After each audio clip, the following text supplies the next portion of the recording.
A blessed afternoon to all of you. The Easter season is a season of joy. Yet, in our gospel for today, our Lord Jesus Christ speaks about sorrow.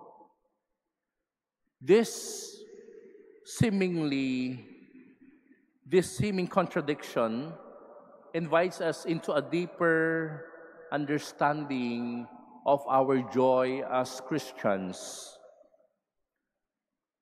As Christians, our joy is not the absence of suffering. As Christians, our joy is the transformation of our sufferings. Our readings today call us to trust in God's plan, even through pains and sufferings. Why? Because divine joy is born in the midst of human suffering and human trial. In our gospel, in John chapter 16, Jesus said, "You will weep and mourn while the world rejoices. You will grieve, but your grief will turn to joy." Here, Jesus is speaking directly to his disciples about his impending passion. The verb used, weep, mourn, and grieve, these are intense and intimate verbs. These are not theoretical sorrows. They describe real emotional and spiritual anguish. Yet, there is a promise coming from Jesus.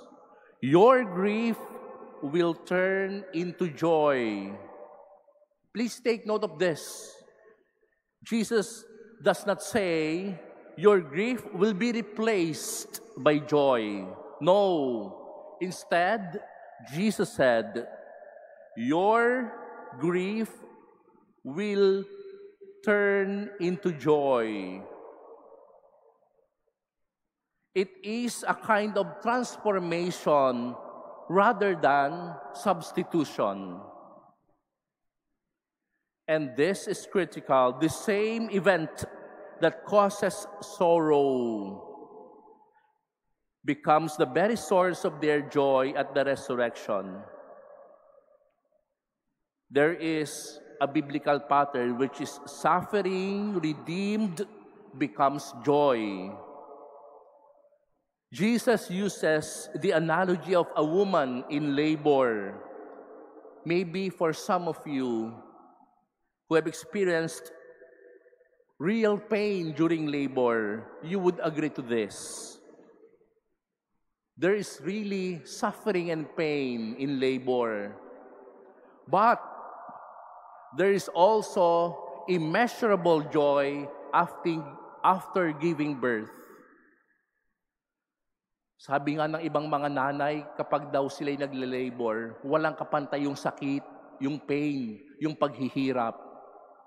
But after seeing the child that was born, napapawi lahat ng pagod, lahat ng sakit na nararamdaman ng nanay na nagsisilang. There is great joy. The suffering was turned into joy. The sorrow we face now, whether at home, whether at work, whether at school, wherever we are, these sufferings and persecutions, these things have the potential to bring forth something joyful. In our first reading, Paul is in Corinth. This is a city known for immorality and idolatry. And St. Paul faced a lot of rejections and abuse. Yet, in the midst of this, God speaks to him in a vision. Do not be afraid. Go on speaking, and do not be silent, for I am with you. This encouragement echoes Jesus' promise in the gospel. God assures Paul that his mission is not in vain and that his presence is constant. Yun naman kasi mga kapatid ang pinakamahalaga. Nasa gitna na ikaw ay nahihirapan, siguradong hindi ka nag-iisa. That is the greatest consolation when we suffer. Alam natin na hindi tayo nag-iisa. God's hand is guiding the mission of Saint Paul, even in the face of opposition.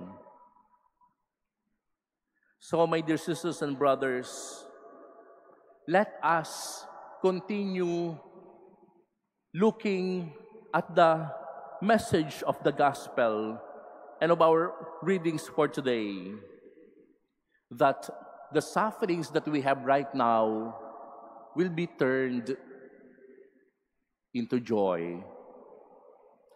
And the greatest consolation that we will have is knowing that in the face of suffering and opposition, you are not alone. God is with you. Amen.